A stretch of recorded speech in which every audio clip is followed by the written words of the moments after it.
महादेवाच्या पोरानं दिला, महादेवाच्या पोराचं काम संपलं. मग काम संपल्यावर त्याला ते शस्त्र ठेवून घेतलं नाही. आपलं काम संपल्यावर आपण आपली वस्तू द्यायला पाहिजे. दुसऱ्याला द्यायचं सोडून द्या. आपला कार्यकाळ संपला, समजा 50-60 वर्ष झालं तर आपल्या मनानं पोराच्या हातात कारभार द्यावा ना. आम्ही म्हणतो आमच्या पोराला जमणार नाही. मग आमचे ज्यावेळेस बाजावून खाली घेतलेला असते त्यावेळेस पोरमध्ये कुणाकडे काय आहे का? करतो पुन्हा हे करतो घेऊन सांगाय ना, बोलाय ना. सासऱ्यांचं बी तसंच आहे. जोपर्यंत हात पाय चालते तर सोनाला उतरणी दाखविणार नाही. तेवढा आमच्या नामदेव ज्यावेळेस दवाखान्यात नेत्या आम्ही आल्या का तिथं मग त्या जीवाच्या तुझ्या कोमात गेल्या का मग त्यांना माहिती असतं त्या उतरणीतलं गबा सांगायचं होतं, पण आता बोलता येत. अरे महादेवाच्या पोरानं परीख दुसऱ्याला देऊन टाकला. ज्याने भक्ती केली त्याला देऊन टाकला, त्याने ते कामाला आणला. पण तो अवतारी पुरुषावर शस्त्र चलत.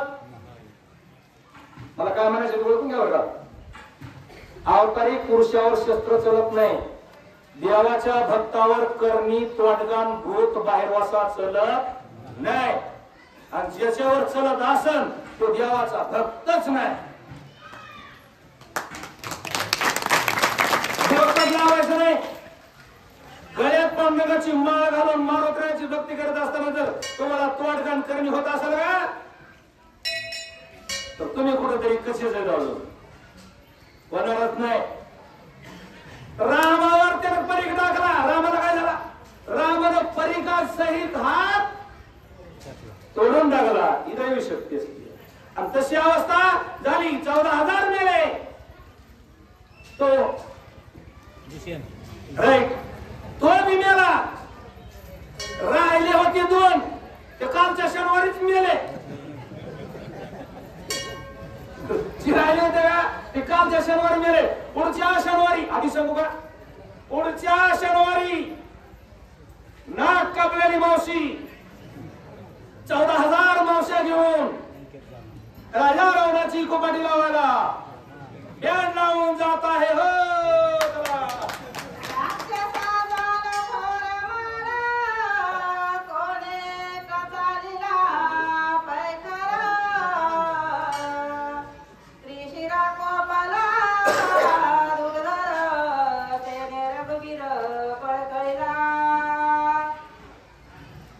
भाऊ कशाला असावा?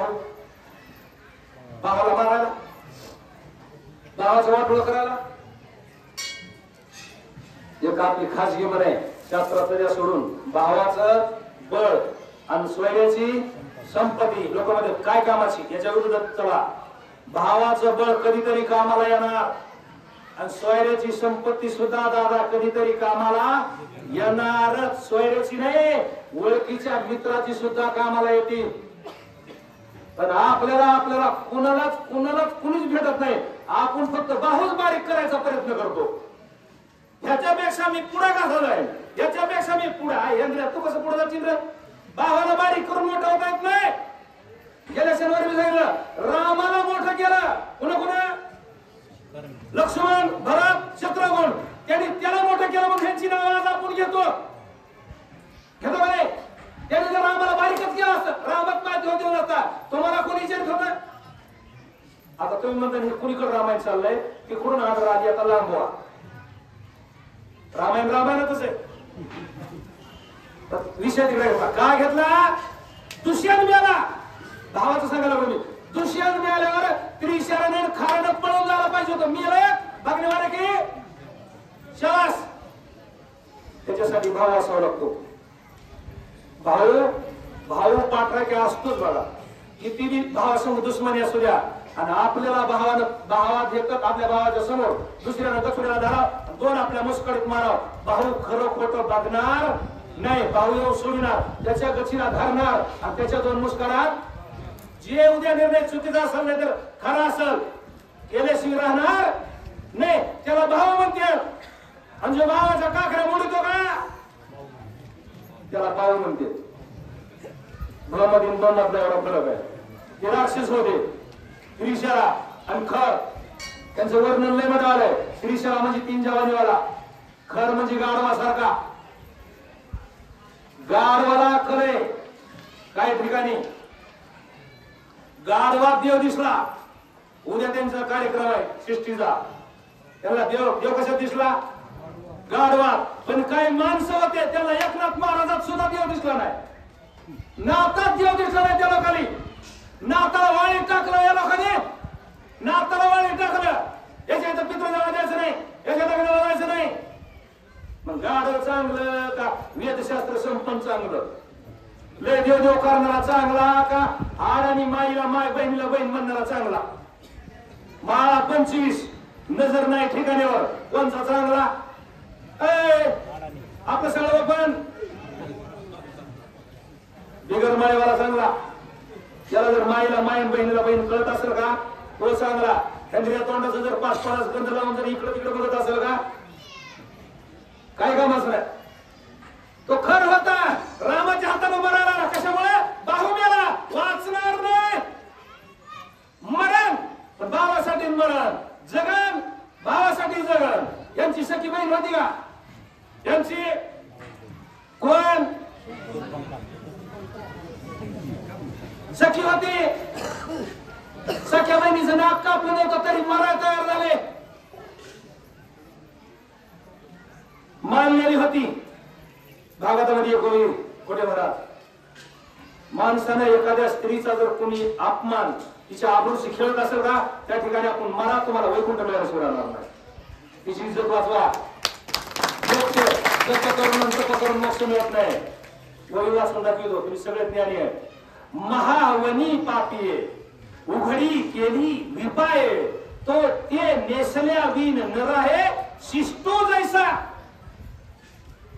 आपली कोणीच नसती मावली. नाना बुडत याते सकरनो. एखादा माणूस बुडून चाललाय आणि त्याला म्हणायचं अरे आपल्या जातीचं आहे का असं कोणी म्हणेन? ज्याला त्याच्या पाठाला मला जात आठवण किंवा मला वाटतं नालीतला असेल वही माझ्याबरोबरच नाही. बुडती याते सकरो न पुसे अत्यंज की ब्राह्मणो उडी घालून राखे प्राणो शिष्टो जैसा. याला म्हणते धर्म. भावासाठी मरण का झाले? मरणार पण मागणे सरणार. कोण कोण?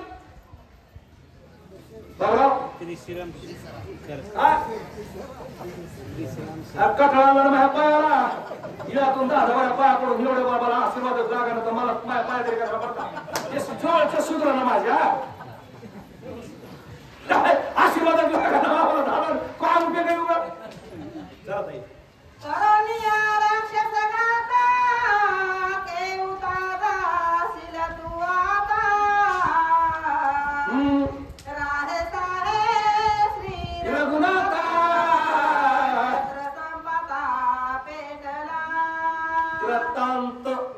कृतांत म्हणजे काळ. आपण जरा काळ कृतांत म्हणतो ना आपण.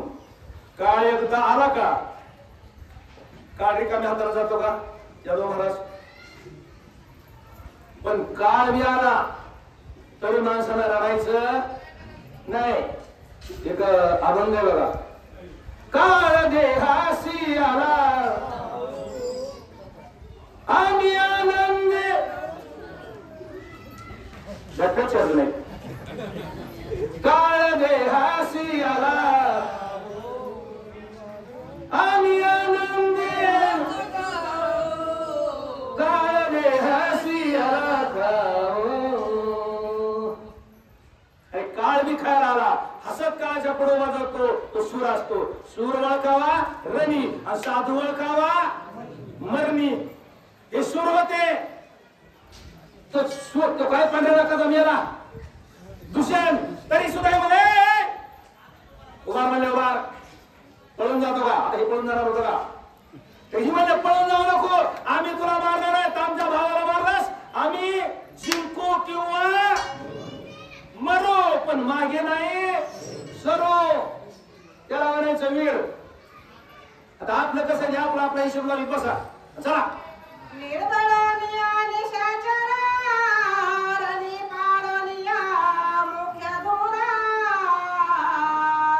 गर्व धरिसी